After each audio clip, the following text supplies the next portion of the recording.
میں جب دیکھتی ہوں کہ اپرچونٹیز جو باقی دنیا میں جو ہیں ایک انسان کی حیثیت سے آپ کو برابر ملتی ہیں ہر جگہ، لیکن اسلامی دنیا میں آپ کی سیکشول پیورٹی جو ہے اس کو آپ سب سے امپورٹنٹ بنا دیتے ہیں، جیسے کہ آپ کوئی جانور ہوں اور آپ کو وہ پروٹیکٹ کرنے کے لیے آپ کو باہر نہیں جانے دیتے،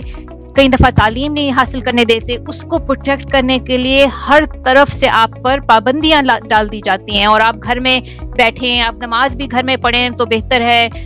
رسول اللہ کی اپنی جو بیویاں تھیں ان کو پردہ کرنا پڑتا تھا، ان کو بس یہ سیکشول پیورٹی کو پرزرو کرنا، like you were some sort of property, یہ becomes the primary purpose of your life۔ بجائے آپ انسان کی طرح آپ نالج حاصل کرنا چاہیں، اپنے آپ کو سیلف ایکچولائز کرنا چاہیں، اپنے آپ کو بڑھانا چاہیں، اپنے دماغ کو، اپنی ذہنیت کو، اس کو کوئی خاص ایڈریس نہیں کیا اور آپ کی گواہی کو آدھا کہا ہوا ہے۔